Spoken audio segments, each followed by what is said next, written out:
Salut tout le monde, bienvenue dans mon podcast. Je m'appelle Neri Duchesne, je suis cofondateur de HXN Media, une compagnie de production vidéo. On a fait des centaines de vidéos pour Wattier, Sport Expert, La Croix-Rouge, Romeo's Gin. Si tu veux voir nos réalisations, notre site web va être dans la description et nous sommes sur toutes les plateformes YouTube, Instagram, TikTok pour vous montrer comment faire des vidéos comme nous. Aujourd'hui, je reçois Martin. Martin a accompagné des dizaines de milliers d'individus et des centaines d'organisations de classe mondiale à maximiser leur potentiel ainsi que leur développement d'affaires, conférencier, auteur, podcasteur, même YouTuber. Martin, comment ça va? Ça va bien, Neri, toi? Ouais, ça va super bien. J'ai dit YouTuber parce que je me disais que je vais mettre ça là-dedans. Ah ouais, donc pourquoi pas? En plus, je me fais chicaner par mon équipe de dire Hey, il faudrait que tu te remettes sur YouTube parce que c'est une plateforme que j'avais déposé beaucoup de contenu à l'époque, mais j'ai comme laissé aller un peu cela, mais il faut que je m'y remette. Donc là, tu viens de me mettre une pression de malade. Ben oui, là t'as pas joué, là, il va y avoir des centaines de millions de personnes qui vont aller voir ton YouTube après ça. Martin, je l'ai dit, t'es coach. Dans le fond, je pense que c'est une chose qu'on peut... tu peux comme te déterminer un peu par ce terme-là. Je voulais savoir concrètement, là, avant de rentrer un peu plus dans ton parcours puis tout ça, qu'est-ce que ça fait un coach?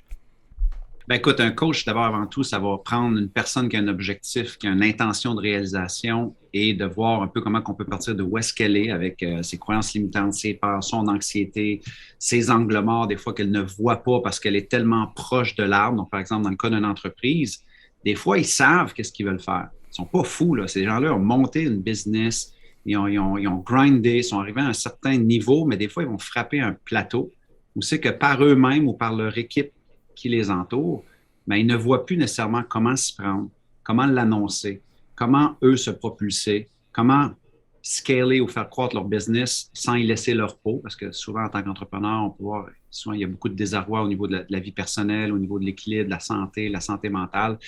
Donc, les demandes peuvent être X, mais moi, souvent, ben, dans le cadre de ma carrière, c'est bon, j'ai un besoin, j'ai un problème. Souvent, ce besoin-là, c'est un problème ou une ambition, tu comprends, de réalisation, ce que je ne sais pas nécessairement comment m'y rendre. Mhm. Et à ce moment-là, ben, selon le genre de coach que tu es, selon le genre d'expérience ou de terrain que tu as marché, ben, c'est là que les demandes vont rentrer.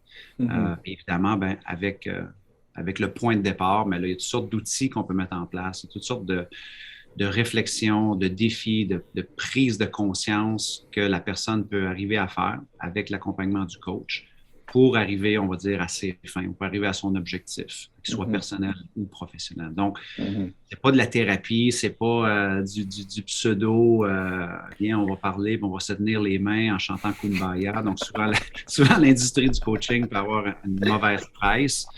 Et c'est drôle parce que moi, tu vois, j'ai été longtemps coach, Neri, sans être coach. Donc, OK. c'est-à-dire, moi, je me suis lancé en business, j'avais 23 ans dès ma sortie des études et tout ça, ça a été très intuitif. Je fonctionnais beaucoup à l'instinct, malgré mon manque de confiance, d'insécurité, des méga crises d'anxiété. J'avais un profond désir de combler un besoin qui, moi, m'avait vraiment aidé, qui était lorsque j'étais adolescent, j'ai eu quelques petites épreuves, on pourra en parler si tu veux, mais Mhm. et j'ai tombé dans le développement personnel. Et pour moi, ça a été comme une bouée de sauvetage. Je dis, My God, pourquoi qu'on n'enseigne pas ça? Pourquoi que dans les cours, on n'a pas parlé de ça? Pourquoi? J'avais tellement de questions, mais ça me nourrissait tellement. Et Mhm. à un moment donné, quand c'est venu le temps pour moi de me lancer en affaires, mais j'ai vu que le développement personnel, la motivation ou poursuivre ses passions, affronter ses peurs, c'était pas quelque chose qu'on enseignait nécessairement à l'école Non. secondaire. Et c'était un endroit où ce que tu étais dans le carrefour de ton identité, de décider ce que tu allais faire pour gagner ta vie. Puis là, on te disait, veux-tu devenir comptable, veux-tu devenir infirmier, veux-tu devenir... Puis moi, j'étais comme déjà rêveur. J'étais comme, non, entrepreneur, faire ceci, créateur. Et là, je me suis dit, oh, il y a un besoin d'aller expliquer ça dans les écoles. Mhm. Et puisque j'adorais la parole en public, c'était quelque chose que j'avais un petit peu construit un peu à essai-erreur quand j'étais joueur de hockey, j'ai vu juste une opportunité de me lancer. Donc, mon parcours entrepreneur a tellement été sur le terrain, avec des débuts hallucinants, comment ça a été difficile, mais ça m'a amené un succès. Ce succès-là fait en sorte que des gens sont venus me voir dire, Martin, comme par exemple, comment tu as fait pour faire des conférences dans des grandes compagnies alors que tu n'as pas escaladé le Mont Everest, tu n'es pas encore multimillionnaire, tu n'as pas gagné de médaille olympique, qui à l'époque, quand on se lançait comme conférencier, c'était surtout, mettons, c'était ça la planche de salut. Il fallait que tu sois Ouais. connu ou que tu aies à peu près comme 50 ans et plus. Là, tu sais. Ouais. Donc, cette question-là, moi, je l'entendais comme, ah, il y a un besoin. La personne veut savoir comment. Là, par ça, c'est comme, hey, comment tu as fait pour faire ceci? Comment tu as fait pour faire cela? Donc, les questions que les clients, là, j'étais comme, ben, je peux t'aider, je peux déconstruire ça avec toi, je peux te montrer comment je l'ai fait, les erreurs que j'ai faites et ce qui a fait en sorte un peu là, sur le 80-20, qu'est-ce qui m'a rapporté des résultats. Et j'ai fait ça pendant des années, Neri, là, en coaching, mais là, Ouais. j'ai vu j'aurais peut-être dû appeler ça mentorat, jusqu'à temps que je me forme au coaching officiellement en 2017 à l'Institut de neurosciences appliquées avec David Lefrançois, où j'ai compris que, OK, coach, il y a une vraie méthode, là. Mhm. OK, coach, il y a un vrai processus et il y a une grosse éthique à entourer autour de cela, Mhm. alors qu'à l'époque, c'était beaucoup plus intuitif aussi. Tu veux des Ouais. résultats? Moi, j'ai eu des résultats. Je peux te montrer, en fait, ma méthode. Je peux t'accompagner dans ce but ou cet objectif-là que tu as, mais si tu veux discuter de tes blessures de vie ou des trucs comme ça, c'est pas ma tasse de thé nécessairement. En Puis, gros, je vais, longue réponse. Non, mais c'est parfait. Puis t'as effleuré aussi des sujets que je voudrais parler. Tu sais, justement, un peu coach, peut-être un peu mauvaise presse, comme tu as dit. Mais juste avant qu'on parle de ça, je suis allé sur ton site web, puis j'ai reçu, moi, au podcast, Sylvain Boudreau. Et j'ai vu que sur ton site, il a écrit, là, je lis parce que je veux pas me mélanger, il dit que d'après lui, tu étais le plus grand leader en termes de développement personnel au Québec. En quoi tu penses que ça c'est vrai et comment tu penses que tu te démarques auprès des autres? Tu l'as mentionné, tu n'as pas monté le mont Everest, tu n'as pas couru jusqu'en Alaska, on va dire. Pourquoi tu te démarques, tu crois? Écoute, il faudrait demander à Sylvain. Donc, Sylvain, il faut savoir aussi que c'est devenu mon meilleur ami dans l'industrie. Ça fait longtemps. Donc, quand moi, je me suis lancé en 2001, il y avait 2 gars et demi qui faisaient ça. Là. OK. Jean-Marc Chaput, il y avait lui et moi, j'avais 23 ans. Donc, c'est sûr que je regardais Sylvain, ce qu'il faisait, mais ça a pris des années. Je pense que ça a pris 8 ans avant que je le rencontre pour la première fois. Tu comprends? OK. J'étais tellement intimidé, j'avais tellement le syndrome de l'imposteur. Pour moi, il était déjà des kilomètres en avant de moi. Puis c'est vrai parce qu'il y a 10 ans de plus que moi. Là, je l'agace toujours à dire qu'il est vieux. Mais tu sais, ça, c'est surtout arrivé, Neri, tout a son contexte. OK? Ouais. Donc, ça, ce que tu vois, cette citation-là, c'est du marketing. OK? Ouais. Je te dirais, si on recule il y a quelques années, là, quand moi, j'ai mis la main sur l'Internet, OK? Parce que moi, mon premier corps de métier, ça a été conférencier. J'avais cette passion-là. Lorsque j'étais adolescent et hockeyeur, on me demandait, à titre de capitaine d'équipe de hockey, d'aller parler dans l'école de la région parce que j'étais capitaine. OK. Mais à place de juste arriver là puis dire, ben, tu sais, moi, je joue pour telle équipe, puis les études, c'est important, touchez pas à la drogue, ce qu'on nous demandait de faire, tu sais, comme message de Ouais. hockeyeur et petite célébrité locale. Moi, parallèlement, je lisais des livres de développement personnel. Et il y a des histoires qui me touchaient, des concepts qui me frappaient, qu'à la place de juste aller faire le petit pitch plate du hockeyeur, moi, j'arrivais avec des histoires qui m'avaient frappé, des analogies, des fables. Et dès l'âge de 16-17 ans, les enseignants disaient comme, hey, habituellement, quand on a un invité, là, les élèves dorment. C'est bon ce que tu fais là, c'est vraiment cool, c'est cool. Donc, sans le savoir, j'étais en train un peu de me construire quelque chose dans lequel on me valorisait. Ce qui ne m'avait pas arrivé dans le parcours scolaire traditionnel parce que j'avais des troubles d'apprentissage, dyslexie, dyscalculie. Donc, pour moi, c'était t'es pas bon, tu feras rien, t'es un rêveur, tu iras en nulle part dans la vie. Donc, moi, c'est ce que j'entendais, tu comprends, du système scolaire. Donc, ça a comme été une passion qui a été développée. Et quand que je suis arrivé au moment de me choisir une carrière, je me suis dit, ça serait vraiment l'affaire la plus cool au monde. Parce que j'étais capitaine d'équipe de hockey, je faisais ça dans les chambres pour les hockeyeurs avec lesquels que je jouais. Je faisais plein de présentations gratuites dans les écoles secondaires, les écoles primaires quand on m'appelait. C'était quasiment rendu une job à temps partiel, même si c'était du bénévolat. Ouais. Et à un moment donné, j'ai fait une conférence qui est un peu un petit point de bascule, que c'était un moment très important. Il y avait un enjeu dans l'école secondaire qui était très intense. Et on m'a demandé d'aller parler. Et moi, je leur ai dit, hey, je ne suis pas un psychologue. Là. Et on dit, non, non, non. Justement, ils ont juste besoin d'un grand frère qui va venir les faire rire, les faire réfléchir à la vie et qui va leur montrer que toi aussi, tu as échoué. Parce que je racontais beaucoup de mes anecdotes parce que je m'étais planté, j'avais essayé des trucs, j'avais affronté mes peurs. Et à la fin de cette conférence-là, il y a un enseignant qui me dit, puis là, j'avais peut-être 21 ans, il dit, Martin, il dit, as-tu déjà pensé à devenir motivologue? J'étais comme, quoi? OK. Ben, tu sais, il dit motivologue, là. Je suis comme, j'ai jamais entendu ça. De quoi tu parles? Mais là, il dit, tu sais, il dit en anglais, les motivational speakers, là, tu sais, il écrit des livres de motivation. Mais il dit, c'est tout en anglais, ça. Tu sais, dans les écoles secondaires, les conférences de leadership au niveau étudiant, c'est tout en anglais. Il n'y a personne qui fait ça en français. Il dit, il va vraiment faire ça. Et là, j'étais comme. Là, c'est là que j'ai réalisé que les gens de qui je lisais les livres depuis l'âge de 16 ans, Le livre, c'était juste un produit dérivé. Leur vrai corps de métier, souvent, c'était des conférenciers. Ouais. Et là, je me suis dit, OK, c'est une carrière, cette patente-là. Hein? Et là, à cette époque-là, moi, j'avais 2 mentors. Là, je t'ai fait court parce qu'il y a tellement de choses. Les frères Desjardins, j'ai rencontré Michel Desjardins, qui à l'époque était directeur de la Chambre de commerce du Grand Moncton. Il était OK. sa brosse, en train de prendre un verre de vin. Il dit, moi, il dit, t'es un jeune, t'as une idée, viens me voir, je vais t'encourager. Finalement, j'ai été le voir avec cette idée-là. OK. Et lui était passionné du développement personnel à cette époque-là. Il tripait là-dessus. C'est le même qui était devenu un peu un leader de notre région. Puis il avait dit, écoute, il dit, moi, il dit, je vais t'aider. Je trouve ça cool qu'un jeune de 21 ans, 22 ans va devenir conférencier du succès. Je trouve ça trippant. C'est à la limite naïf, mais bonne chance. Il dit, toi, apprends à devenir conférencier. Et il dit, moi, je vais t'apprendre à devenir entrepreneur.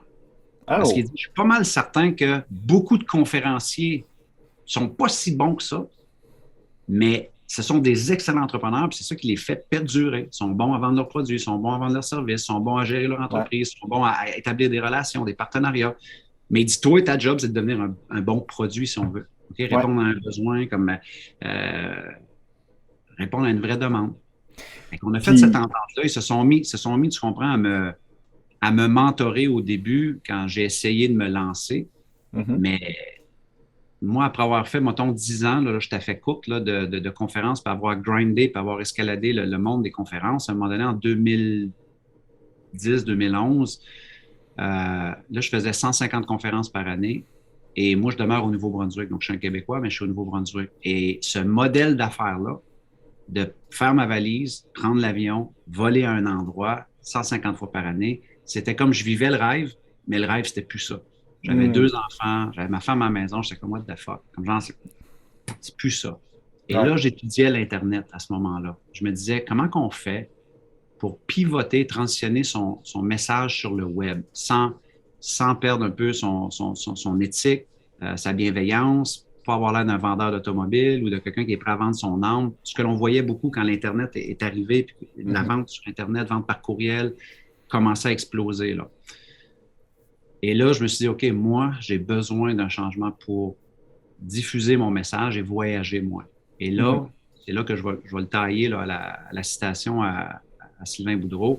Ben, les premières années que je me suis lancé sur le web, j'étais un des premiers à me lancer sur le web. J'étais un des premiers au Québec et en France et à montrer à mes collègues aussi comment créer des produits sur le web. Comment faire une offre, comment accompagner sur le web, comment avoir une division de oui, tu fais du live en présentiel, mais tu peux te bâtir des produits récurrents avec tout cela. Et ben là, c'est là que j'ai marié toute mon expertise à faire des conférences dans les grandes sociétés, accompagner des entrepreneurs qui ont des problèmes et moi-même basculer sur le web. Et là, ben, c'est pour te donner un exemple, à l'époque, j'avais des clients dans 2, 3 pays. Ben, maintenant, on est rendu avec des clients dans 73 pays. Quand on fait Hmm. des événements, c'est des milliers de personnes. Donc, Sylvain, qui est mon ami, c'est clair que lui, cette position-là, on va dire, mettons, de innovation, pas tant par mon contenu, pas tant par mon propos, je dirais, Mhm. mais par ma capacité entrepreneuriale et le fait que je suis un stratège qui peut voir, mettons, où s'en va le marché et aider les gens vraiment à passer à un prochain niveau de succès. Je pense que cette citation-là, elle est plus associée à ça parce que dans mon livre à moi, Ouais. lui, c'est le number one. Puis, mais justement, là, tu parles beaucoup d'entrepreneuriat, puis j'avais des questions là-dessus, puis je vais tout ça jumper à ceux-là parce que je suis un entrepreneur, les entrepreneurs m'intéressent, j'aime le monde de l'entrepreneuriat, j'aime la business, là, tu sais. Il n'y a pas quelque chose que je préfère entre genre le marketing, recruter, puis tout. J'aime les deals, j'aime la business, j'aime les bâtir, les relationships, puis tout ça. Fait que je vais savoir, toi, là, pour gérer Martin Latulippe Incorporé, on va dire, Inc. Euh, c'est quoi la grosseur de l'équipe? C'est quoi la taille de l'organisation? Est-ce que vous êtes 2? Vous êtes 50? Est-ce que vous êtes 150? Comment ça se passe? Ouais. Non, on a 9 employés à temps plein et Mhm. là-dessus, on a des prestataires qui vont être ponctuels. Ça veut dire, nous, on crée par nous-mêmes 4 événements annuels qui sont d'assez grande envergure. Donc, à ce moment-là, on a nos 9 employés, mais aussi, on va avoir des prestataires audio, visuels, photographes, trucs, machins, qui vont venir mettre l'épaule à la roue dans des postes clés qui vont nous Mhm. permettre de continuer à offrir un bon produit, un bon service. Mhm. Euh, donc, Et elle a évolué, l'équipe, en cours de route. Donc, c'est sûr que il y avait juste moi comme produit, on va dire, ou juste le contenu que je présentais dans les entreprises, mon équipe était super petite. Là, tu sais, à une époque, là, j'étais concierge de mon entreprise, OK? J'étais psychologue de mon entreprise, marketeur, resté comptable, et je ne la Ouais, faisais pas. ouais. Donc, je me trouvais dans la merde avec mes taxes. Tu comprends? Il n'y a rien que je n'ai Ouais. pas fait comme erreur, mais à l'époque, c'est ça. C'est de l'huile de coude, tu n'as pas les ressources, tu es un peu comme en chevauchement à faire un peu toutes les positions où tu demandes des faveurs à des amis, dis, hey, peux-tu faire mes livres, peux-tu faire ma tenue de Ouais. livre ou des trucs comme ça. Mais là, quand on a fait l'Internet, si tu passes, mettons, de 150 clients par année à 1000, mais là, c'est sûr que ça va affecter ton service après-vente, ça va affecter tes comptabilités, tu as des plus gros chiffres, tu commences à jouer de la fiscalité.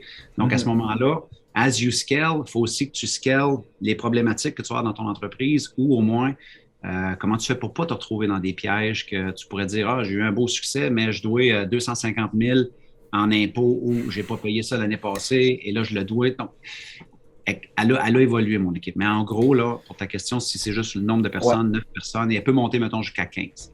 OK, je comprends. Puis côté revenue stream, parce que dans une entreprise, tu sais, la majorité du monde vont pas commencer à juste mettre tous leurs œufs dans un panier. Tu sais, toi, tu as ton livre, tu as des conférences, tu as les ateliers, puis tout ça.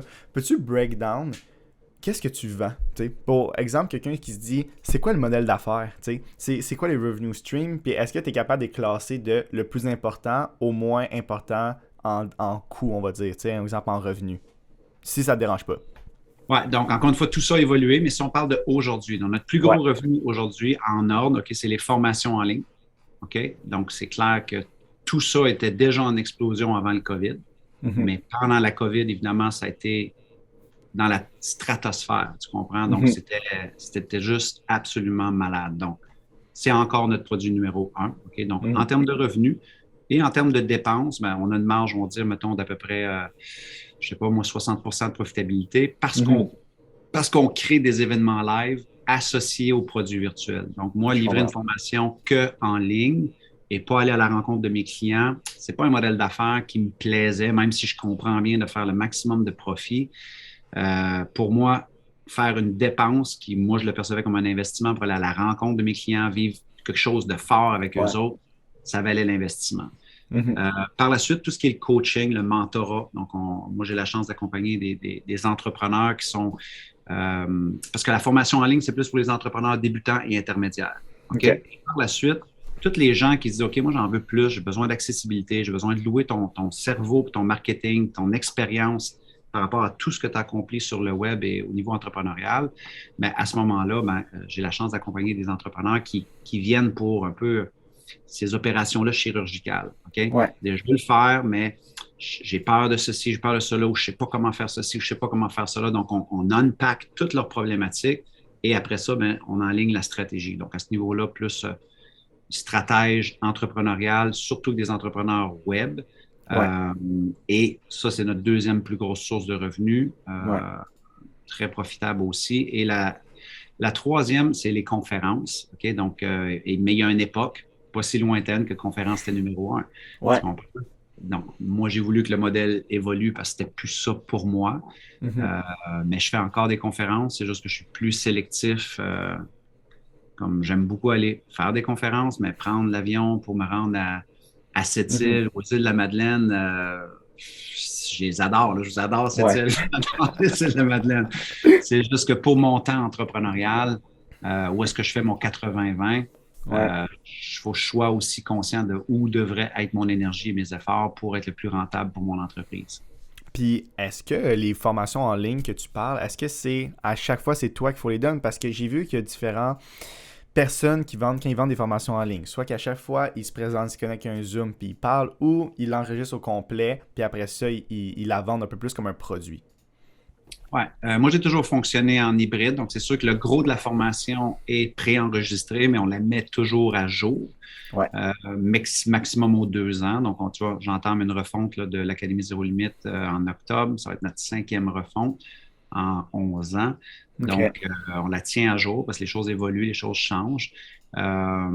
Et à travers de ça, moi, je fais toujours des interventions mensuelles où ce que je vais faire des questions-réponses parce qu'évidemment, on va s'assurer de la compréhension, de la rétention, des angles morts que les gens ont peut-être par rapport à des trucs qu'ils n'ont pas compris, sur lesquels ils aimeraient que je revienne. Et ça, c'est vraiment en live. OK? Et moi, j'ai une équipe avec une coach qui fait aussi avancer le groupe en imputabilité. Donc, tous ceux qui veulent se présenter à ce qu'on appelle ça du coaching imputabilité, c'est-à-dire si tu veux avancer dans les modules et Ouais. pas rester bloqué, si tu te sens bloqué, si y a un truc que tu ne comprends pas et Martin n'est pas disponible, mettons, pour une question-réponse, elle a des appels à toutes les 2 semaines où ce que tu OK. peux continuer à faire avancer ton projet entrepreneurial à toi. Là. Donc, Hmm. nous, ça fonctionne bien comme ça, mais j'ai vu, comme toi, d'autres modèles que les gens se présentent qui font des enseignements live à Ouais. chaque fois. Vraiment intéressant. J'arrête de parler business pour un instant. C'est super intéressant, mais je crois que tu l'as sûrement dit des milliers de fois parce que tu t'as parlé publiquement, je ne sais plus combien de fois, mais je t'intéressais quand même comment ça se passait secondaire. Tu sais, tu l'as dit, tu étais capitaine d'une équipe de hockey. Je veux que tu en parles aussi. Le hockey, l'importance du hockey dans ta vie. Tu étais comment comme style de personne? T'étais-tu gêné? Est-ce que tu viens d'une famille entrepreneuriale? T'as-tu frères, sœurs? Je mets un peu tout ça là-dedans parce que je veux savoir ton enfance, comment t'étais. Est-ce que t'étais le gars qui parlait à personne qui n'a pas beaucoup d'amis ou le gars super populaire, capitaine de hockey, tu sais? C'était un mix de plusieurs choses, je pense. Là, quand reflecting back, là, c'est sûr que j'étais des parents exceptionnels, m'ont aimé, m'ont tout donné, qu'est-ce qu'il y avait à donner. Des gens qui s'étaient impliqués dans leur communauté, donc la générosité, la bienveillance, aider son prochain. On était à l'église à tous les dimanches, on passait le pain partagé, on jouait dans une pièce de théâtre à l'église. Tu sais, comme mes parents, leur mindset entrepreneurial, c'était ça que c'était. C'est comme aide Je ton comprends. prochain, fais ta différence. Donc, c'était pas des entrepreneurs, mais il y avait des vraies belles valeurs qui, je pense, qui ont calqué qui j'étais. Maintenant, pour moi, à l'époque, là, je ne sais même pas comment ça se passe aujourd'hui, mettons, à l'école, mais à l'époque, Mhm. moi, c'est clair que le système scolaire ne me réussissait pas. OK? Donc, moi, je suis quelqu'un qui est rentré en souffrance assez vite. OK? À l'école, c'était vraiment, vraiment tough. Ça rushait. Et la seule façon que je pouvais me démarquer, c'était en étant le clown de la classe. Je comprends. Donc, pour moi, je suis devenu quelqu'un qui était dérangeant, turbulent, qui se retrouvait à la direction d'école, suspendu de l'école. Jamais méchant, mais parce que on dirait que j'avais pas d'armes pour me défendre. Donc, Je j'ai comprends. même fait de l'intimidation parce que des fois, les gens qui étaient très intelligents, qui se moquaient de mes résultats scolaires ou qui se moquaient de moi, une chose que je pense que j'avais déjà à l'époque, c'était la parole. J'avais la parole facile. Mes deux parents ont la parole facile. Et donc, je me dis, OK, je vais prendre cette arme-là pour attaquer, puis je vais blesser la personne. OK? Ouais. Et jusqu'à temps que j'arrive à 16 ans, là, je jouais midget 3 à Amos et je restais chez une famille d'accueil, Anne-Marie Crépeau, en fait, la mère de pension où est-ce que je restais avec 2 enfants. Et à la fin de l'année, tu sais, en secondaire 5, tu as toujours un album de finition, ce qui met toutes les photos, tout le monde, tu écris un petit mot comme hey, j'espère que tu Ouais. vas donner médecin ou millionnaire, peu importe. Ouais. Ouais. Et là, elle avait dit, je peux écrire un petit mot, puis elle l'avait écrit dans la première page. Tu sais. OK. Elle avait dit, hey Martin, quel garçon charmant tu es, blablabla, blablabla. Puis là, elle dit, j'espère que surtout que tu vas réaliser que la communication n'est pas juste bonne pour blesser les gens, mais elle peut être utilisée pour remonter les gens. Tu sais. Euh, J'espère vraiment que tu vas comprendre ça. Wow. J'étais comme, wow. Mais tu sais, quand tu reçois un feedback dans la vie, soit tu le prends, soit tu te dis, elle n'a pas rapport, elle se prend pour qui. Ouais. Mais je le savais qu'elle avait raison. C'est pas vrai que moi, j'aimais blesser des gens. C'est pas vrai que j'aimais de toujours être le clown, parce qu'en fin de compte, je portais un masque. C'est juste que Ouais. j'avais pas les outils puis la communication pour dire que, OK, c'est où ma place, moi, de rêveur? Et où ma place d'entrepreneur? On va où? Il est où le cours pour ça? Ouais. OK? Donc, et là, ça a été le début de quelque chose d'intéressant, tu sais, parce que parallèlement à ça, quelques semaines après, encore à Amos, il y a une enseignante qui s'appelait Marthe Desjardins, enseignante de français. Je dérangeais toujours dans ce cours-là. Et elle dit, tu sais, Martin, elle dit, tu déranges en temps. Elle dit, tu sais, mais elle dit, ce que tu dis, c'est drôle, tu sais, c'est comme, je comprends, c'est juste que tu me déranges, tu sais. Mais elle dit, moi, elle dit deux choses. Un, il y a une compétition qui s'appelle les jeunes orateurs éloquents. À l'époque, c'était organisé par le Club Rotary. Elle dit, moi, je pense que c'est là que tu devrais aller parler, tu comprends? Là, c'est ton don à toi. C'est pas parce que tu n'es pas bon à l'école que tu peux pas réussir dans quelque chose, Martin. Mais elle dit, toi, c'est la communication. Mais elle dit, il Mhm. ne faut pas que ça soit pour déranger le monde. Elle dit, il faudrait que ça soit comme pour apprendre comment être meilleur avec ça. Elle dit, si tu veux, moi, je pourrais t'aider. Puis parce que je vais t'aider, tu vas te taire dans ma classe. Fair deal, fair deal. Ouais, c'est un bon deal. Ouais. Fait que c'est ça qu'on a fait. Et finalement, j'ai été à cette compétition-là. Puis juste, faut que les gens gardent en tête. Là, moi, je jouais midget 3. À l'époque, là, c'est très stéréotypé, très masculin, très un joueur qui participe à un concours d'art oratoire quand tu joues midget. Il va se faire niaiser dans la chambre ou. Tu comprends? C'est exact. C'est weird. Là, tu sais. Ouais. Donc, j'ai fait ça. J'ai pas gagné, mais je suis arrivé deuxième. Mais tout ça que je t'explique, ça a été des petites graines qui ont été semées pour au moins me construire ce qui, à l'époque, ressemblait à une confiance en soi. Ou au moins un domaine où est-ce que je disais, OK, tout ça, j'y arrive pas, je comprends pas pourquoi, mais là, on semble me valoriser et j'y prends goût.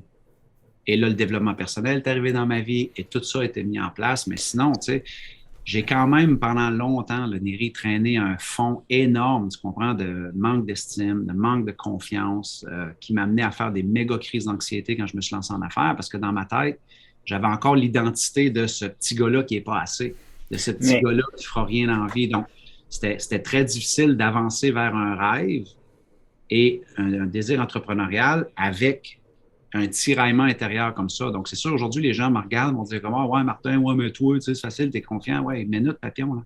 J'ai aussi été l'entrepreneur qui s'est caché dans le garde-robe, qui n'a pas showé up parce que je choquais de crise d'anxiété, le cou serré, les plaques rouges d'en face. Donc, je te comprends, là. Je sais exactement comment tu te sens si tu te sens comme ça. Sauf que la bonne nouvelle, c'est que ça se construit, tout ça, tu sais. Donc, c'était l'enfance, c'était l'adolescence, mais j'ai eu des expériences fantastiques, mais intérieurement, tu sais, il y a eu des combats quand même, là. Puis tu dis, tu sais, que t'avais un manque de confiance, puis tout ça quand t'étais adolescent à cause du secondaire, mais à cause surtout les notes, mais t'étais quand même capitaine du midget 3, tu sais. Est-ce que ça te donnait de la confiance quand même? Est-ce que ça te boostait d'un certain côté? Parce que, en tout cas, moi, j'ai été au collège Antoine Giroir à Saint-Hyacinthe, puis ils ont un beau programme de hockey, puis le capitaine du midget 3, c'était le gars le plus cool de l'école, tu sais. Ouais. À cette époque-là, je n'étais pas capitaine du Jet 3. Pour moi, ça a été plus tard. Le capitaine, ça a été junior majeur du Québec, universitaire. Tu sais, je pense que quand on pense à ça et quand on connaît la sphère du leadership, Neri, tu sais, il y a beaucoup de leaders qui sont insécures. Mm-hmm. Comme il y a beaucoup d'humoristes qui sont insécures, comme il y a beaucoup de gens qui ont des grands succès, qui font de l'anxiété, de l'angoisse, genre de détresse intérieure, c'est juste que tu ne le vois pas. Parce qu'on a développé des mécanismes où on est confiant ou performant, on développe un mécanisme pour se protéger. The show must go on, let's go. Mais moi, des clients que j'accompagne, ou si je prends juste ma propre aventure entrepreneuriale, Neri, c'est que tu peux être confiant à un endroit, mais tu peux sortir de cet endroit-là et être une personne qui n'a pas nécessairement confiance. Mm-hmm. C'est pour ça que des fois, tu sais, la confiance en soi, les gens vont dire comment, tu sais, viens, tu viens suivre mon cours, je vais t'enseigner confiance en soi. Minute papillon. La confiance en soi, ça fluctue, ça peut changer, ça peut varier. En gros, c'est une prédiction, tu comprends? Le seul endroit où tu peux vraiment le muscler, c'est en te mettant massivement dans des expériences et avoir une bonne lecture de qu'est-ce qui vient de se passer, aller chercher un feedback, voir comment tu peux t'améliorer et recommencer l'expérience. Et recommencer l'expérience. Pas trop de juger, pas trop de critiquer, pas trop de dire que t'es poche pendant que tu le fais et refaire l'expérience. À force de faire ça, on développe ce qu'on appelle une compétence. Et une fois qu'on a développé la compétence, ben là, on se sent un peu plus en confiance. Donc, moi, à cette époque-là, dans le hockey, je me sentais, on va dire, compétent. C'est normal qu'il y ait peut-être un petit peu des semblants de confiance à cette époque-là. Mais tu me sortais ailleurs, j'étais un chaton qui était comme, tu comprends? Ouais. Pas beaucoup de confiance. À la limite, tu ne peux même pas reconnaître le gars, dire, voyons, pourquoi il agit comme ça, pourquoi il est immature comme ça. Ouais, c'est parce que j'essaie de masquer des trucs pour lesquels je ne suis pas confiant, tu comprends? Donc, je comprends.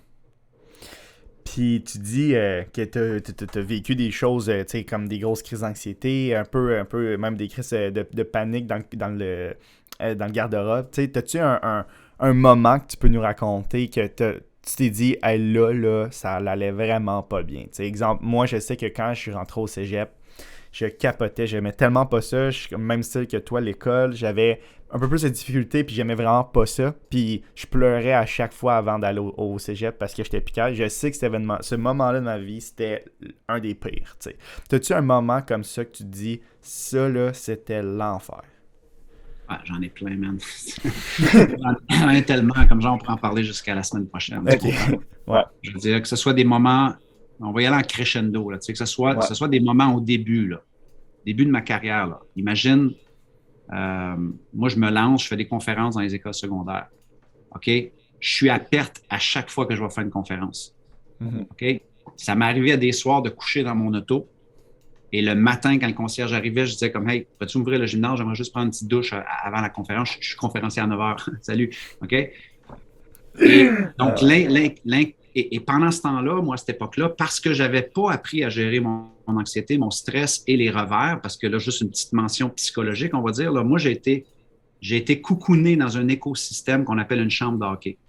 Midget 3, junior majeur, universitaire, t'es beau, t'es fin, t'es un leader, oui, oui. Mais ça, c'est ce qu'on appelle une micro-société, dans laquelle, quand tu échoues en équipe. Mhm. Là, moi, je me lance en affaires et on me dit non à tous les jours.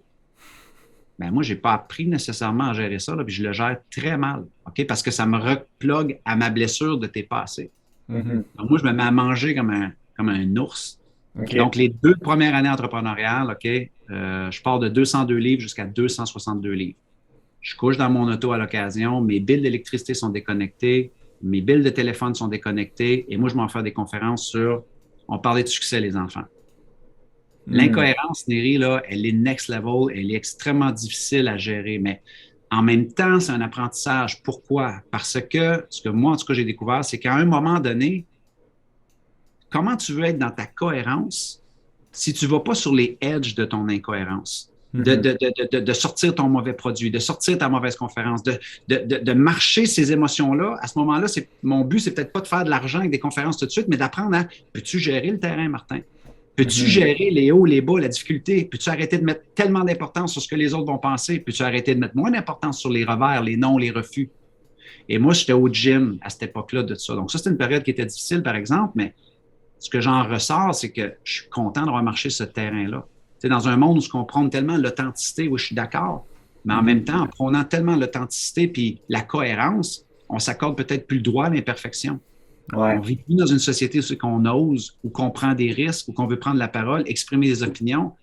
Et moi, je pense que c'est un désavantage aujourd'hui de faire ça, tu comprends? Donc, encore aujourd'hui, cet apprentissage-là que j'ai eu à cette époque-là a été un moteur. Mais pour moi, et ça, j'ai appris ça avec un ami qu'on a en commun, là, Guillaume Dulude.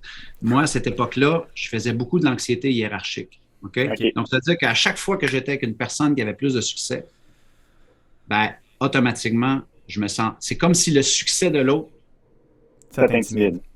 big time. Comme genre, là, c'était comme genre, j'en paralysais, OK? J'en perdais mes capacités cognitives. Donc, je n'étais pas capable de gérer ça. Donc, moi, je me suis retrouvé à des endroits où j'étais invité là, à des conférences qui étaient déterminantes pour moi. Là, mettons, 2004, là, c'est là que ça s'est arrivé. Mon mentor, Michel, me pogne une conférence entrepreneuriale devant 300 entrepreneurs. Ça va être big. Là. Ça peut être un tremplin incroyable. L'espoir est mis sur moi comme, non, Martin, t'es arrivé, c'est incroyable, ça va décoller. OK? Le gars avec qui je fais la conférence, c'est un Chris, j'ai oublié son nom de famille, mais c'était le producteur numéro 1 de guitare acoustique à l'époque. Il faisait ça de Terre-Neuve. Le gars, il est blond, il ressemble à une vedette d'Hollywood, il est bronzé, il est parfait, il est sur tous les magazines entrepreneuriales. Puis moi, je suis en train de me sortir mon 262 livres, de coucher dans mon auto, d'essayer de faire un revenu avec ça. Ouais. Néry, le décalage, il est tellement atomique là, que la journée de la conférence, je suis chez nous, je ne peux pas le gérer. Et je le sais, il faut que je m'en aille en conférence, mais je me pogne une crise d'anxiété, j'en paralyse totalement. OK. 1 heure avant la conférence, le téléphone sonne. Mon mentor se met à m'appeler pour dire où est-ce que tu es. Je suis dans un garde-robe et je suis en train de suffoquer ou, comme toi, je suis en train de pleurer tellement que je suis déçu de moi, tu comprends? Et je ne sais pas comment je vais m'en sortir. Finalement, je ne me suis jamais présenté à la conférence, Néry. Oh shit. Mais au final, j'ai appris un astique de leçons que peut-être que je devais apprendre, OK? En fait, il y en a plusieurs. Un, j'ai appris c'était quoi décevoir un mentor. Ça fait mal. Mais en même temps, j'ai appris c'était quoi un vrai mentor. Qui ne m'a pas jugé, mais qui m'a dit, hey, qu'est-ce qui s'est passé? Et qui m'a emmené dans son propre vécu pour me dire, comme tu vois, moi aussi, j'ai eu des moments tough de même. Puis ce qui vient d'arriver, là, ça n'a pas à te définir, Martin. Par contre, tu vas chercher des outils. Par contre, il y a des choses, il faut que tu comprennes. Quand ça arrive, comment tu vas maintenant gérer ça? C'est juste ça qu'il faut que tu apprennes, Martin. Et tu sais, donc, le nombre de petits moments que j'ai eu comme ça, première fois que j'ai été aux États-Unis faire des conférences, après 8 minutes, Néry. Moi, j'avais 15 minutes de conférence. J'étais à Atlanta. Après 8 minutes, donc imagine, il y a 2000 étudiants universitaires, ça c'était à l'époque que je faisais encore du jeunesse, OK? Ouais. 2000 étudiants universitaires qui sont là pour magasiner leur entertainment, pour amener dans des campus, Harvard, Boston, Yale, toutes ces affaires-là. Et il y a des conférenciers tout le week-end. Moi, j'ai 15 minutes. Après 8 minutes, l'organisateur de l'événement est en avant de moi. Et en arrière de lui, il y a les 2000 étudiants. Et lui est de même, puis il me regarde, puis il fait ça. Oh shit! Okay? Parce que c'était tellement mauvais. C'était get the fuck out. Sors de là. Puis c'était mauvais en ton accent ou qu'est-ce que tu disais? L'ensemble de l'œuvre. Donc, mais tu sais, à terre, et finalement, pour moi, tu sais, je pense qu'une chose que j'avais, Niri, c'était que peu importe ce qui arrivait, là, mettons que j'en ai pour un 24-48 heures, 3 jours, là, que je me sens comme je suis la pire personne au monde, je suis détruit, mon rêve est fini, mais 3 jours après, bon, c'est fini. Je continue. Ça, j'ai toujours eu ça. Donc, peu importe ce qui est arrivé dans l'enfance, dans ma carrière, des moments où c'est que ça a été extrêmement difficile, en 2008, il a fallu que je retourne chercher un emploi. J'ai été travailler dans un terrain de golf. Tu comprends? Donc là, à ce moment-là, là, je suis auteur de 2 livres best-sellers, dont un best-seller national, où c'est que j'ai accompagné un petit garçon de 13 ans qui est en phase terminale d'un cancer. Le livre a frappé, boum, ça a été vendu partout.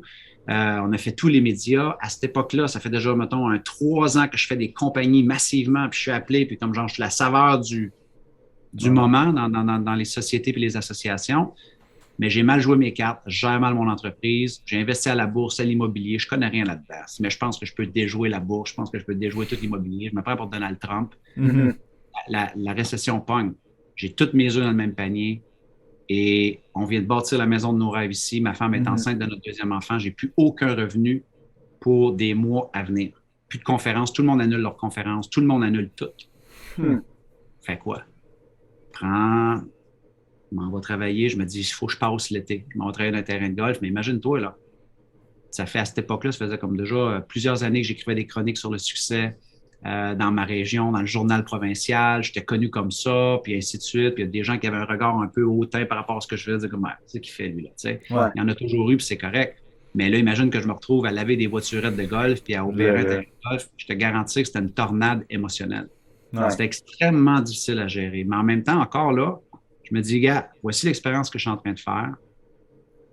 Et comment tu vas t'en sortir? Et qu'est-ce que tu vas surtout apprendre de ça?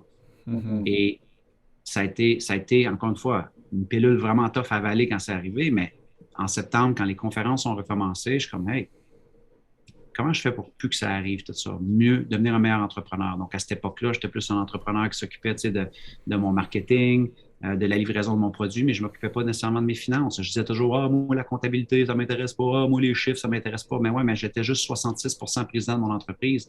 Je ne m'occupais pas du dernier 33% qui était, connais-tu tes chiffres? Connais-tu tes taxes? Connais-tu ta trésorerie? Connais-tu tes dépenses? Ton flow? Donc, chaque coup de gueule ou chaque 2 par 4 au visage a été salutaire jusqu'à présent. Et ça, ben, ça m'aide aussi quand j'accompagne des entrepreneurs. Parce que eux autres, ils pensent que ce qu'ils vivent, c'est la fin du monde, mais j'ai été dans la tranchée, j'ai été là. Tu sais. Donc, non seulement j'ai les outils, j'ai les stratégies, mais j'ai aussi comme un genre d'histoire pour appuyer le truc. Là, tu sais. Mais c'est ça que j'allais dire. J'allais dire que je pense que beaucoup le mot coach a mauvaise presse ces temps-ci parce qu'on dirait qu'on en voit beaucoup des 21 ans coach de vie qui n'ont rien vécu. T'sais.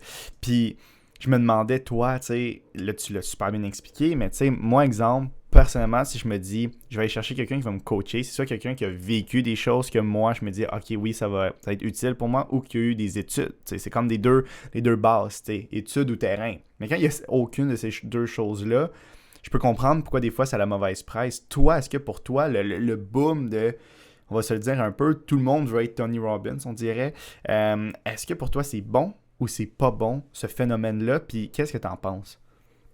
Écoute, c'est pas que c'est bon ou c'est pas bon. C'est. La raison, c'est pourquoi c'est en train de se passer.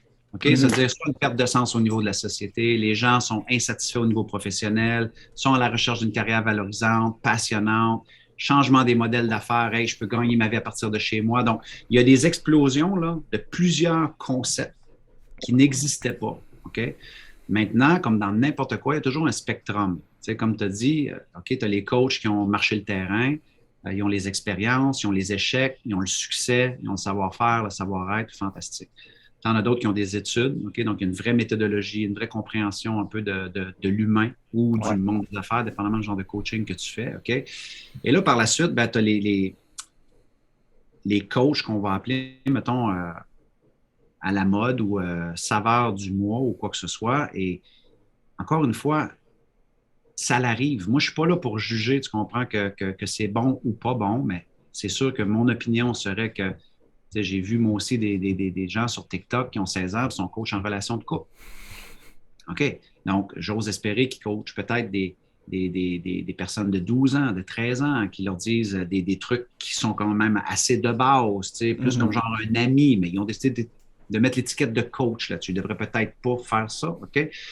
Parce que tu comprends, c'est une vraie carrière. C'est comme moi, j'ai compris en 2017 quand j'ai été me former, je suis comme, oh, attends, c'est une vraie carrière, une vraie méthodologie, une vraie formation à aller acquérir pour faire cela, mais c'est un mot qui est juste devenu à la mode et c'est un mot que les gens ont été prêts à acheter. Donc, Ouais. à ce moment-là, le marché a aussi sa responsabilité de dire, regarde, avant d'embaucher quelqu'un, là, fais tes recherches, OK, éduque-toi, qu'est-ce qui est bon, qu'est-ce qui est moins bon. Sinon, tout ce que tu vas acheter, c'est de l'espoir. Tu comprends? Tu vas acheter une personne qui te propose une solution souvent enveloppée dans un marketing et qui n'est peut-être pas soutenue sur des vraies transformations, des vraies progressions, des vraies prises de conscience. Donc, et ça, ben, ça l'a explosé. Pense-y, il y a des coachs TikTok, il y a des coachs sur tout. Dès qu'il y a une mode, il sort un coach. Il y a des coachs TikTok, il y a des coachs de Reels, il y a des coachs de... Donc, moi, mon énergie n'est pas aller, ah ben ça, c'est mauvais, puis je vais critiquer ça, puis je vais juger ça. Non, je veux dire, j'espère qu'un jour, ou peut-être même aujourd'hui, ils ont la conscience de dire comment je peux le faire professionnellement, comment je peux m'éduquer là-dedans, comment je peux aller chercher les ressources, les outils pour le faire le mieux possible. Mais comme dans n'importe quoi, il y a des dérives et on ne peut pas avoir nécessairement un contrôle là-dessus, sauf de dire aux clients, aux consommateurs, soyez prudents. Voici la différence entre A et B. Voici la différence entre un coach comme moi ou un autre coach. Donc, et comme dans n'importe quoi, ben, il y a des autos bas de gamme et il y a des autos haut de gamme. Okay? Donc, à un moment donné, si tu veux avoir un coaching haut niveau et la personne charge 40$ de l'heure, pose-toi des questions. Tu comprends? C'est peut-être pas l'aiguillage que tu as besoin. Tu comprends? Ouais. Donc, on pourra en parler longtemps, mais en même temps, c'est là. Est-ce que ça va s'essouffler? Je ne sais pas. Nous, quand on a lancé l'Académie Zéro Limite, où on a un volet où on aide les gens à se positionner comme coach, s'ils ont une expérience de vie, s'ils sont prêts à se former, s'ils sont prêts à le faire dans l'éthique, même nous, à l'intérieur de notre formation, des fois, on a des gens qui sont partis avec des affaires, t'es comme, wow, non, c'est pas ça du tout. OK? Donc, ramenons ça aux fondations, ramenons ça à comment le faire comme il faut. Et c'est ça qui a un peu fait c'est pas notre positionnement, mais notre planche de salut, de vraiment dire, si vous allez faire ça, voici comment le faire avec éthique, avec une vraie transparence, avec un vrai professionnalisme. Et ça a été vraiment on va dire, le cœur aussi de la mission là, de cette formation-là, de l'Académie Zéro Limite. Et cette formation-là, il y a beaucoup de gens, je pense, que oui, ils seraient intéressés à l'apprendre, mais ils seraient peut-être intéressés à en créer une comme ça. Je vois des cours sur comment créer des cours. Est-ce que ce serait quoi ton conseil ou un astuce ou je sais pas, là, je veux dire, c'est un conseil sur quelqu'un qui veut se lancer un cours en ligne, qu'est-ce que tu lui dirais? Ben écoute, faut d'abord que tu répondes à un besoin. Tu comprends? Tu te poses la question, peu importe la formation que tu vas livrer, le besoin il est souvent décliné sur deux façons. C'est soit que ton client potentiel a un problème. OK? Le problème, c'est sa situation actuelle. OK? Maintenant, cet humain-là, appelons-le un entrepreneur qui a un problème d'acquérir davantage de clients ou d'augmenter sa facture moyenne. OK? Ouais. C'est son problème. Lui, ce qu'il veut, ben, c'est avoir plus de clients puis augmenter sa profitabilité. OK? Donc, une fois qu'on a les deux pôles, mettons, de c'est quoi le besoin et c'est quoi le désir, ben, à ce moment-là, c'est là qu'il faut qu'on se pose la question de dire, OK, quelles peuvent être les étapes ou les processus que la personne a besoin de comprendre pour arriver à ses fins. Donc, par exemple, si toi, tu es dans la réalisation de production vidéo, je vais apprendre à faire des vidéos. Mes vidéos sont poches, mes vidéos sont pas animées, mes vidéos n'ont pas de lustre, mes vidéos ressemblent pas à des trucs qui sont comme vraiment cool et qu'on va écouter jusqu'au bout. OK, T'aimerais quoi? faire des vidéos comme Neri fait.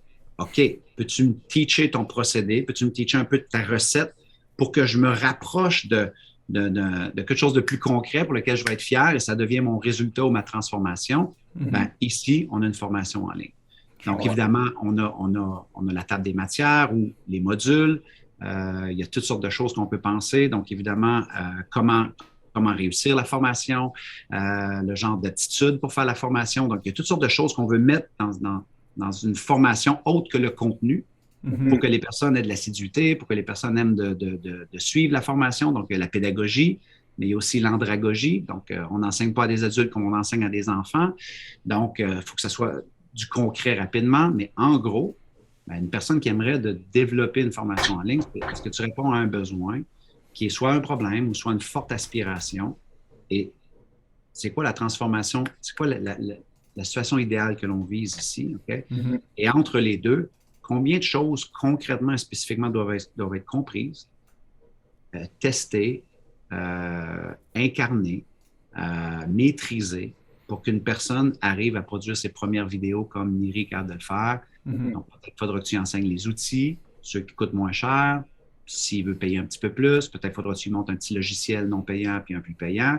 2-3 petits trucs de magie en editing. Comment faire un petit peu de storytelling, comment construire le narratif. Donc là, on se met à avoir un début de squelette qui devient une formation en ligne. Maintenant, on va la vendre comment? Il va falloir trouver justement des marchés qui ont ce besoin-là.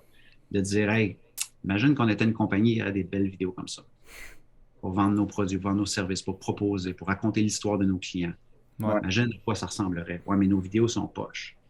Ben, peut-être qu'on pourrait acheter le programme de Neri, tu comprends? Donc, c'est très simplifié, là, c'est la vue à 35 000 pieds, mais c'est souvent l'erreur que les gens commettent dès le départ. Ils vont juste se dire, comment je vais me lancer en ligne, tout le monde est en ligne aujourd'hui où il y a une opportunité. Oui, il y a une opportunité. Elle n'a pas fini de grandir pour ceux qui sont bons, puis pour ceux qui c'est un vrai business.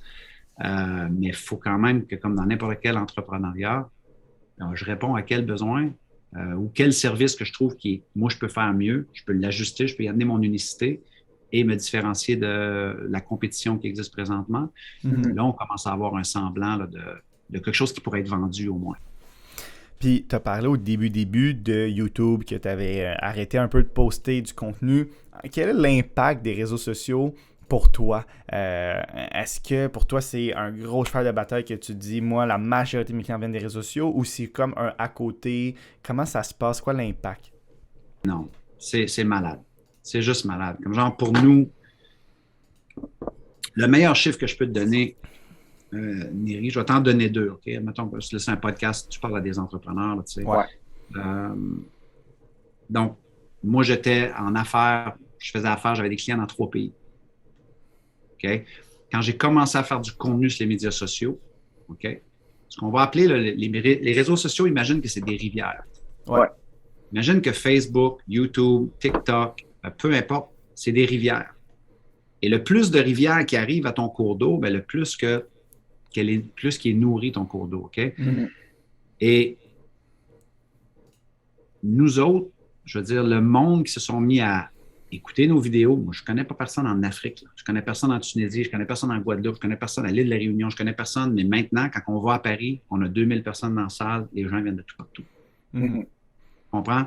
Donc, oui, il y a de l'organique là-dedans, mais si je n'avais pas posté organique avec constance, essayer de développer une audience, parce que l'opportunité des médias sociaux, Neri, elle est quoi? Elle est de démontrer ton expertise dès le début, de démontrer que tu sais de quoi tu parles, de démontrer tes valeurs. Tu sais, dans un courriel, c'est bien beau de dire à une personne « Merci beaucoup, on a aimé faire affaire avec toi », mais quand, tu sais, regarde qu'est-ce que toi, tu fais.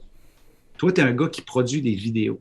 On pourrait se poser la question « Pourquoi tu fais un podcast? » Ben, à travers de ton podcast, on voit ta passion pour l'entrepreneuriat, on voit ta capacité d'écoute qui est exceptionnelle, on voit ta compassion, on voit tes questions intelligentes. Donc, est-ce que c'est possible que pendant qu'une personne écoute ton podcast et ne te connaît pas, la journée où il y a une vidéo à faire, il dit « Moi, je vais appeler ces jeunes-là parce qu'ils sont sharp. » C'est ça que les entrepreneurs n'ont pas compris. Ils pensaient que les médias sociaux, c'était pour les gamins et prendre une photo de ton repas à midi. Et oui, il y a eu tout ça. OK? Les photos avec les filtres. Moi, je ne parle pas de ça, là. Je parle de peux-tu documenter ou démontrer à quel point tu es un bon coach, tu as un bon propos, ta méthode, donner des exemples, donner de la valeur qui va apporter de la valeur aux gens qui vont écouter tes choses. Ça, on appelle ça aller séduire une audience. Aller à la rencontre d'une audience qui ne te connaît pas. Et là, c'est sûr que quand tu rentres en promotion, il y a une audience qui est peut-être plus réceptive. Et elle est plus chaude à ce que tu as à dire. Pourquoi? Ça fait 6 mois qu'ils suivent ton podcast. Il y en a peut-être juste écouté 3, mais tu as un lien de confiance qui a été bâti virtuellement sans que tu le saches, pendant que tu dormais. Quelqu'un qui écoutait ton podcast à Paris. Ouais. Okay? Donc, la journée que tu vas dire, hey, c'est pas pour tout le monde, mais j'ai une opportunité. Voici ce que moi j'enseigne. Voici ce que je fais. Bien là, à ce moment-là, les gens vont peut-être porter attention parce que tu as bâti un lien de confiance, tu leur as donné de la valeur, tu les as peut-être aidés dans une situation qu'ils vivaient personnellement ou professionnellement avec le contenu que tu as déployé. Mm-hmm. Donc, pour nous, on avait commencé avec Facebook. Je pense qu'on a un peu plus de 300 000 personnes là. Même si l'algorithme de Facebook a diminué dernièrement, on a encore plein de gens qui sont engagés. C'est encore une plateforme publicitaire hallucinante pour aller à la rencontre des clients. Instagram, même chose. YouTube, même chose. Donc, ce qui est difficile souvent, c'est de maintenir la cadence et de continuer à produire ce contenu-là, surtout quand tu en as moins besoin. Donc, nous autres, la plus grosse mesure, là, ça a été, mettons, des dizaines de milliers, des centaines de milliers de personnes qui nous suivent, qui checkent nos choses. Bien, ça se traduit où, ça, Neri? En chiffre d'affaires. Ouais. Tu sais, moi, quand j'étais conférencier, je faisais, mettons, au début des 7 chiffres, au début du million. Ouais. J'ai jamais demandé, Neri, de faire des multimillions de dollars. Moi, moi faire 1 million, là, c'était comme, j'ai la vie de mes rêves. Amène-moi un contrat, 3 copies carbone, je te signe ça, let's go, on fait ça pour les 40 prochaines années, je capote. Ouais. Le monde m'appelle, fait des conférences, c'est comme, hey, moi, je passais des cassettes VHS, je couchais dans mon auto. Comme... Mais là, quand j'ai mis le feu sur Internet, là, c'est comme, wow. Et notre chiffre d'affaires a explosé, là. Okay? Au-delà de mes rêves les plus fous. Okay? Et ça, quand moi, je passais mes cassettes VHS ou que je faisais des dépliants, j'avais pas cette capacité-là, Neri, exponentielle. À cette heure, les médias sociaux, exponentielle. Je fais une pièce de contenu. Il peut y en avoir 2000 qui check, par exemple, sur YouTube. Mais je peux te dire, moi, parce qu'on regarde notre algorithme, même si on est moins un peu présent sur YouTube dans les dernières années, j'ai des vidéos que j'ai faites en 2015, j'ai des vidéos que j'ai faites en 2016, j'ai des vidéos que j'ai faites en 2017 qui m'apportent des vues à tous les jours, mais qui m'apportent aussi des courriels, qui m'apportent des gens qui viennent voir mon écosystème ou qui me voient ou qui regardent une vidéo. Donc après, quand je vais mettre de la publicité à cette audience-là qui est un peu plus chaude ou réceptive ou fan de Martin Latulippe, c'est là que souvent, on améliore nos chances de conversion, de vente ou d'amener les gens soit dans nos programmes ou dans les parcours qu'on propose. Donc, ça a été monumental. Ça a été monumental. Et ultimement, je veux dire, moi, ce que je dis à mes clients aussi, Neri, parce que, tu sais, les médias sociaux, les gens en feront ce qu'ils veulent. Mais pour moi, là, c'est un peu comme si c'est mon héritage de mon vivant. OK, moi, mon meilleur ami est décédé en 2015 d'un accident de motoneige, subitement, boum, son enfant, 3 ans. Et j'ai réalisé que tout ce qu'on avait de Patrick, là, c'était des photos. That's it. C'était un entrepreneur exceptionnel, il y avait des opinions exceptionnelles, il y avait des philosophies exceptionnelles, il y avait des propos incroyables. Rien, zéro, boum.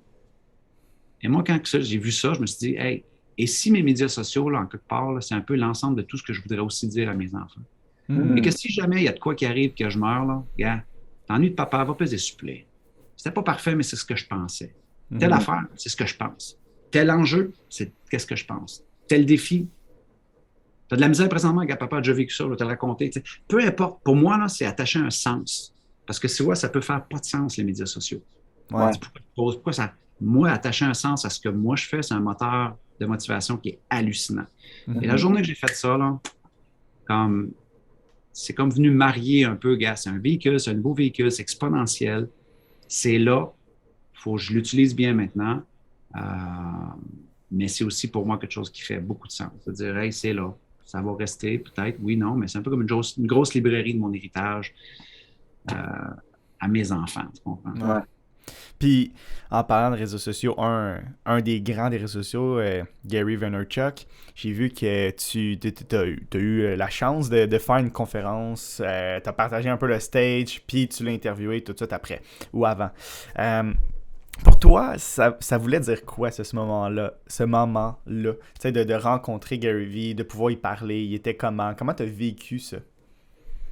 Ouais, ben, premièrement, c'était un moment en tant que conférencier. Donc, tu sais, c'est sûr que c'était un moment, on va dire, une fierté. Parce que c'est sûr que quand tu arrives de où est-ce que j'ai parti, mettons de où est-ce qu'on a parlé, toi puis moi, depuis le début, là, tu sais, puis que tu es appelé à faire des conférences comme ça, c'était pour la plus grosse association de car dealership au Canada en anglais, qui sont des brokers de dealership car, puis c'est une conférence nationale. Donc, moi, j'ai été choisi pour aller là aussi, là, pour la valeur que j'apporte pour mes clients dans les compagnies, et ainsi de suite. Donc, juste d'être là, j'étais comme, c'est quand même malade, là, tu sais. Ouais. Et par la suite, rencontrer Gary Vee, c'était un mix de bien des choses. Tu sais. C'est sûr que le gars, c'est un titan, c'est un titan. Moi, je l'admire beaucoup pour qui il est, pour ce qu'il fait. Même au début, quand il était beaucoup plus hustle, tu vois qu'il a ajusté son message, il évolue lui aussi, il n'a pas peur de se remettre en question. Donc, c'est quelqu'un que j'admire beaucoup. Mais en arrière-scène, c'est le même gars. Là. Ce que tu vois, sa caméra, je sais qu'il le dit souvent, là, mais pour la petite histoire, c'est que lui, il était en retard à la conférence. Et moi, j'étais en contact, j'avais son numéro de cellulaire parce que j'étais en entrevue avec lui avant la conférence. Et que là, il me texte, je reçois un texto, mais de son caméraman, donc c'était Babin, Babs. Ouais. Il dit, hey, il dit, c'est pas Babs, c'est Gary. Il dit, c'est juste que je suis pris dans le trafic, je suis en retard, peux-tu le dire à l'organisatrice? Là, moi, j'étais comme, OK, là, je suis le concierge de Gary. Je suis comme, yeah, no problem, Gary. Je m'en vais voir l'organisatrice. Yeah, Gary's going to be late. Like 20 minutes. No rush, no panic. Fait que là, j'y renvoie un message. Hey, j'ai parlé à un tel. Elle va t'attendre à telle heure. Là, il dit, oh, by the way, parce que lui, il voyage avec son micro. Quand il arrive à un événement, il a déjà son micro. OK. Et tout ce qu'ils font, c'est qu'ils pluguent son pack à lui dans l'audio de la place. Ouais. Qui juste dit qu'elle ait le pack à telle place. Alors, je retourne voir la femme, je dis le pack, l'audio, je reviens. Puis là, finalement, quand il est arrivé, tu sais, j'étais son point de visage, c'est là, il me regarde, là, je disais, I'm Martin, tu sais, high five. Il me regarde dans les yeux, il dit, bro, thank you so much, you saved my ass. Fuck, I was in the traffic jam, blah, blah, blah, saved the day. Hey, let's do that interview right now. Là, j'étais comme, hey, veux-tu checker avec la cliente? Tu sais, mais il était tellement nice. Et là, à la fin de l'entrevue, tu sais, on wrap up l'entrevue, puis il dit, let's do that again in the future. Il dit, good vibe. I love who you are. I love what you're representing. Fucking awesome. Mais tu sais, des fois, tu rencontres ton héros. Pas que c'est un héros, mais tu rencontres un personnage, des fois, tu es déçu. Tu sais, ça m'est déjà arrivé de rencontrer des gens, tu sais, que je voyais là, mais c'était pas ça. C'est OK, ça arrive à tout le monde d'avoir une mauvaise journée. Des fois, ça peut arriver. Mais lui, c'était comme, attends, là. Ce gars-là, c'est comme une légende. Ouais. C'était une belle expérience. C'était vraiment cool. C'est une des choses qui est cool aussi dans ce métier-là. Des fois, tu as la chance de rencontrer des personnages, des caractères incroyables. Et ça a été à la hauteur de mes attentes, c'est sûr, là, cette expérience-là. Et j'étais nerveux aussi. Je veux dire, j'étais nerveux. Ben, ça doit, là. L'interview Gary Vee, c'est comme, je pense que c'était ma première entrevue en anglais ever. Là, oh, shit. Donc, tu sais que c'était c'est ça, c'était toute une expérience. Je regardais ton vlog justement avant le podcast là, de cette journée-là. Si les gens veulent voir, c'est sur YouTube. Là.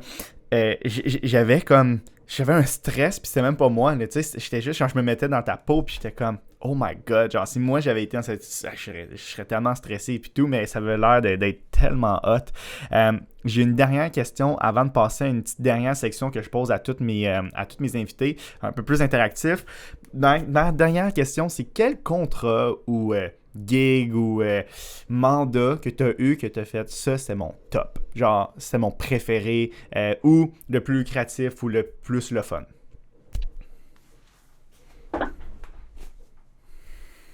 Oh my God. C'est que là, tu as plusieurs questions à ta question, là. Ouais, c'est ça. Mais c'est quel ton top? Mais, tu sais, pour toi, c'était quoi? Tu sais, parce que ça se peut que ton plus top, ça soit le plus lucratif, ça se peut que non, tu sais. Ouais. Écoute. Pour moi, le plus top, OK, encore une fois, en raison de tout ce que je t'ai dit, OK, anxiété hiérarchique, de où je suis parti, moi, je parlais pas en anglais, OK, donc j'ai appris l'anglais. Il y a une différence entre livrer une conférence en français et de dire je vais aller la baragouiner en anglais. Tu peux pas nécessairement faire une carrière comme ça. Il faut t'apprendre le storytelling, il faut t'apprendre le sens du punch, il faut t'apprendre que ça roule, tu comprends, que ce soit bon. Donc, pour moi, en 2019, là, ça a commencé avant, là, j'avais partagé la scène avec des mettons, des Jack Canfield, des Gary Vaynerchuk. Mais en 2019, quand j'ai été appelé pour faire une conférence avec Seth Godin, Elizabeth Gilbert, Lisa Nichols à Toronto, 3000 personnes, et que je suis dans le paysage entrepreneurial, dans ce que moi je fais, là, tu sais, et que les gars, on va faire venir la tulipe, il n'y a personne qui le connaît, puis ça va être hot, là, tu sais. Et je me suis tellement préparé pour cette conférence-là, Neri, dans le sens de je l'ai visualisé, j'étais comme, et c'était un mix de oh my God, j'ai la chienne, oh my God, C'est comment ça va aller? Puis c'était comme genre, la gestion pour me rendre là était la victoire. Et quand je suis arrivé sur scène, évidemment, tout a bien été, ovation debout à tout déchirer. Puis, tu sais, Wow. il y a une particularité aussi avec les conférenciers, on va dire, anglophones ou américains, c'est que, tu sais, ils sont très soit powerful ou très gospel. Et moi, j'arrive avec mon registre d'histoire souvent un peu plus chargé d'émotions ou la vraie fucking vie, là, OK? Et ça détonne un peu dans le marché anglophone parce que, tu sais, on dirait qu'ils n'ont pas beaucoup de conférenciers comme ça. Puis moi, c'est ça qui me parle. Moi, parle-moi d'une histoire qui va me fendre les tripes, là, puis qui m'incline à vouloir être meilleur. Moi, c'est ça qui me fait vibrer. Tu comprends? C'est des histoires de même qui ont changé ma vie, c'est des histoires de même qui m'ont transporté ailleurs, qui m'ont sauvé des fois de tout abandonner. Donc, j'amène des histoires comme ça sur scène. Donc, c'est sûr que quand tu as des conférenciers incroyables, OK, il faut que tu saches aussi c'est quoi ta force. Et pour moi, ma force, c'est d'amener des histoires du quotidien que les gens n'ont jamais entendues, mais que quand ils vont l'entendre, ils vont se dire comme Et ça, c'était le top. Je suis sorti de là, puis j'étais comme quoi d'autre qui est possible? wow. Je suis tellement en train de me limiter. Je suis tellement à mon pire ennemi. Quoi d'autre qui est possible? Et depuis ce temps-là, je suis plus dans cette idée-là de repousser la barre, lever la barre, affronter quoi d'autre qui me fait peur, quoi d'autre qui m'intimide, puis marcher vers ça, puis voir qu'est-ce qu'il y en est, voir qu'est-ce que ça peut être. Donc, ça, c'était une belle journée. Là. Insane. Complètement insane. On passe au dernier segment. C'est 3 questions un peu plus style jeu interactif, OK? La première question, c'est des questions que je pose tout le temps à la fin des épisodes avec mes invités, OK? La première question s'appelle la question parfaite. Si tu veux t'asseoir avec 3 entrepreneurs pour une soirée, puis un souper, tu sais, ça serait qui? Ça peut être gars, fille, mort, vivant. Tu peux amener n'importe qui à une table pour une soirée. Qui tu veux? 3 personnes. Gars, entrepreneur. Entrepreneur, mais tu sais, ça peut être Monsieur Walt Disney, tu sais, ça peut être n'importe qui, il peut être décédé, il peut avoir vécu dans les années 1902, tu sais, puis c'est correct.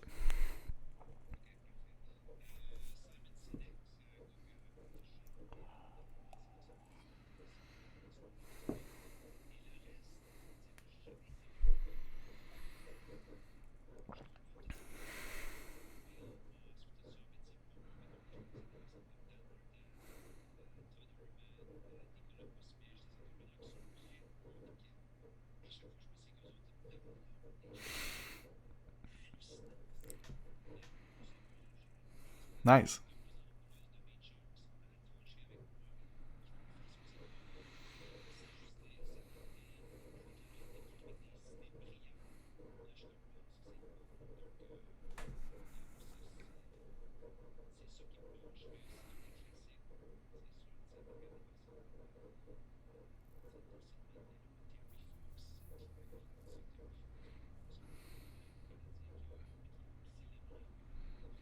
Mm-hmm. Non, c'est ça.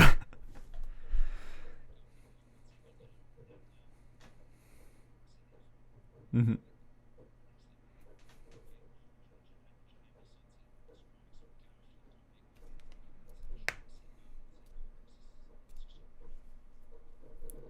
Nice. Réponse rapide. Fait que dans le fond, je te pose 5 questions. OK, Tu je te réponds, promets. réponds. C'est ça mon défi, hein? C'est ça le défi aujourd'hui, c'est réponse rapide, OK? Fait que c'est vraiment là, genre une ligne, OK? Ton plus beau projet d'affaires. Mon plus beau projet d'affaires, ça a été l'Académie Zone. Ton plus bel achat. Mon plus bel achat, ma Audi R8. Très cool. J'adore. Un rêve secret. Un rêve secret. Probablement Écrire un livre best-seller international. La chose que tu regrettes le plus. Ça, c'est chiennerie. La chose que je regrette le plus, avoir à des moments de ma vie déçu les gens qui m'aimaient. C'est là qui est hot avec ça, c'est qu'il n'y a pas d'explication, c'est juste comme une ligne. Tu sais, c'est chiant. Je sais. Quelque chose que tu n'as jamais dit publiquement. Ça doit être dur parce que tu es souvent sur les réseaux sociaux, mais Exactement. Quelque chose que j'ai jamais dit publiquement. t'avais-tu déjà dit que tu avais une R8? Peut-être que c'est ça. J'ai déjà dit que j'avais un R8, mais tu sais, je l'ai jamais crié, c'est toi. J'ai fait une petite vidéo sur TikTok pour expliquer ça. Ok. Avec mon chum Charles Côté, on Ok. fait des petites vidéos là, comiques. Tu peux dire passe aussi. Là. Ben, c'est chiant pour le public, là, mais Mais j'ai l'impression que c'est ça, je suis un livre ouvert, que j'ai tout partagé, mes hontes, mes échecs, mes ci, mes ça. C'est que je cherche dans ma tête. C'est sûr qu'à un moment donné, quand j'étais un petit peu plus jeune, tu sais, il y a un de mes amis qui s'est fait accuser pour quelque chose, puis j'ai dit oui, oui, c'est lui, mais finalement, c'était moi. C'est comme dans une histoire de dire, tu sais, en secondaire 4, là, t'as été en suspension pendant une semaine, mais c'est moi qui l'ai fait. Au pire, si vous voulez voir toutes les vérités de Martin et Tulip, allez voir ses réseaux sociaux, vous allez tout voir là-dessus. Dernière section, under ou overrated. Okay? Fait que, Under ou overrated, OK. les voitures de luxe. Overrated. Ça peut être aussi properly rated, ok. Parfait, ben, ça dépend de tes besoins et de tes finances, mais c'est overrated, mais quand tu l'as, c'est fantastique, si tu as les moyens de te le payer. Les Canadiens de Montréal, l'équipe de hockey. Présentement, je te dirais underrated. Je pense qu'ils vont nous surprendre. Ok. Facebook. J'aime le coach, j'aime la philosophie du coach. Je suis un fan fini de Martin Saint-Louis. J'aime comment il run son bateau pour l'instant. Donc, let's go. Nice. Facebook. Overrated présentement, mais très utile et important pour quand même le développement d'affaires, surtout pour des web entrepreneurs. Les coachs de vie. Overrated. Avoir des followers. Overrated. TikTok. Overrated. Donc, ça veut dire que toutes ces choses-là, ben là, je sais que je ne peux pas ajouter. Vas-y. Mais c'est que c'est tout important. C'est juste que j'ai eu des clients qui avaient des métriques vanitaires de 100 000 membres, mais c'était des membres qui avaient acheté. C'était des likes qui avaient acheté. Et leur modèle d'affaires en arrière, il faisait comme 10 000 $. Donc, pourtant, il y avait une audience, pourtant, il y avait des followers. Il y a des gens qui sont sur TikTok présentement qui ont 500 000 followers, mais qui n'ont pas de revenus là. Moi, je suis un entrepreneur. C'est-à-dire, ça peut être un véhicule hallucinant pour ton expansion, mais montre-moi aussi le modèle d'affaires. Et moi, c'est là mon expertise. Prendre un entrepreneur, dire, OK, t'es où? Ton audience, OK, on va mettre le feu là, on va mettre de l'énergie là, on va ajuster le message là. Et là, ça va faire du sens, les médias sociaux, grossir ton audience, parce que tu as un back-end, tu as un modèle d'affaires qui est, tu comprends, qui est construit en arrière. Ben oui, c'est ça. J'avais posé la même chose à Luc Poirier, puis il avait dit exactement la même chose. Avoir des followers. Non, c'était-tu Luc ou c'était François Lambert? Il avait dit avoir des followers, mais rien vendre avec, c'est un peu useless. Puis on le voit encore beaucoup, ça. Là, on voit encore beaucoup ça. Donc, tu sais que moi, je suis comme bravo, c'est un beau succès. Maintenant, montre-moi le back-end. Montre-moi le modèle d'affaires en arrière de ça. Il y en a que c'est super. Il y en a que c'est louche. Je comprends. Tu as des excellents coachs de vie, mais évidemment, on en a tellement vu, on l'a tellement entendu que c'est peut-être basculer dans le overrated. Mais encore une fois, selon tes besoins et ta situation, ça peut être exceptionnel. Super. C'est vrai, 100%. Deux derniers. Elon Musk. Elon Musk. Oh my God. Je vais dire overrated, surtout en raison de beaucoup de ses positions que je trouve que c'est inflammatoire. Tu sais, il met le feu sur des trucs, mais pour l'ensemble de l'œuvre entrepreneuriale, les risques qu'il prend, je trouve qu'il est exceptionnel, mais... Un peu over.